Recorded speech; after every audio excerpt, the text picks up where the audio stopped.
جس کی مدد سے ایک سیکنڈ میں وہ تخت یمن سے یروشلم پہنچ گیا، جبکہ یمن سے یروشلم کا فاصلہ تقریباً 2500 کلومیٹر ہے۔ ان سوالات کا آسان ترین جواب تو یہ ہے کہ ٹائم اور اسپیس کا قانون اور اصول صرف ہم انسانوں پر ہی لاگو ہوتا ہے۔ خدا کی ذات کسی اصول یا قانون کی پابند نہیں ہے۔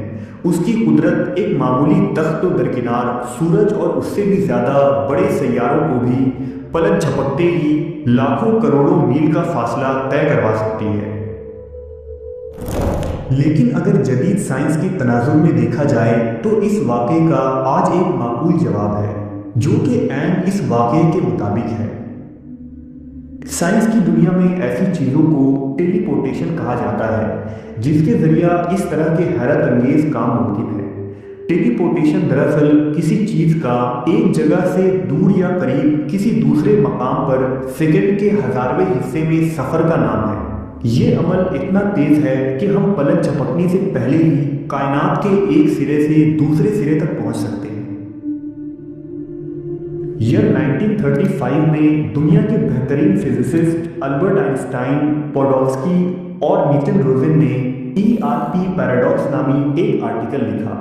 انہوں نے اس پیپر میں ہونے والے دریافت کو امپاسبل کا نام دیا اور پیپر کے آخر میں یہ جملہ لکھا، نہ سمجھ آنے والا عجیب عمل۔ دراصل آئنسٹائن اور ان دو بڑے سائنسدانوں نے اس پیراڈاکس میں یہ تھیوری دیا تھا کہ ایٹم کا سب سے چھوٹا پارٹیکل ایک مقام سے دوسرے مقام پر منتقل ہو سکتا ہے، چاہے دونوں مقامات کے درمیان فاصلہ کروڑوں میل ہی کیوں نہ ہو۔ انہوں نے اپنی اس تھیوری کو امپاسبل کہہ کر مزید تحقیق کے لیے چھوڑ دیا۔ یہ 1973 میں دنیا کی سب سے بڑی لیبارٹری سرن کے سائنسداں جان بیل نے اس امپاسبل ڈسکوری کو پاسبل کہا، لیکن بیل کے مطابق پارٹیکلز کی یہ منتقلی روشنی کی رفتار سے 10,000 گنا زیادہ تیزی سے ہو رہی تھی، جو کسی کے بھی سمجھ سے باہر تھی۔ تقریباً 40 سالوں بعد چائنا نے سال 2016 میں کوئز نامی پروجیکٹ کو لانچ کیا جس کی لاگت $100 ملین تھی۔ انہوں نے میسیسیس نامی سیٹلائٹ کی مدد سے انسانی تاریخ میں پہلی بار 1200 کلومیٹر کے فاصلے پر ایک فوٹون کے پارٹیکل کو ٹیلی پورٹ کر دکھایا۔ کوانٹم دنیا کی اس ہلا کر رکھ دینے والی تحقیق نے بڑی بڑی لیبارٹریز میں تجربات کی رفتار دگنی کر دی۔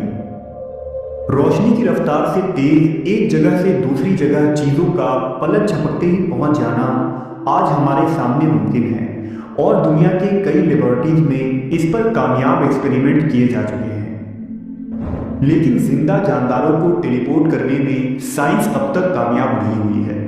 سلیمان علیہ السلام کے اس معزز وزیر اور سردار نے اتنے بڑے جسامت والے تخت کو یمن سے یروشلم کیسے ٹیلی پورٹ کیا تھا، اس کی وضاحت بھی فی الحال کوانٹم ورلڈ کے ذریعہ دینا مشکل ہے، کیونکہ بڑی چیزوں کو سائنس ٹیلی پورٹ کرنے میں ناکام رہی ہے۔ لیکن ٹیلی پورٹیشن کی یہ دریافت ابھی سائنس کے لیے بالکل نہیں ہے، اور اس کی مزید گہرائیوں میں جانا اب بھی باقی ہے۔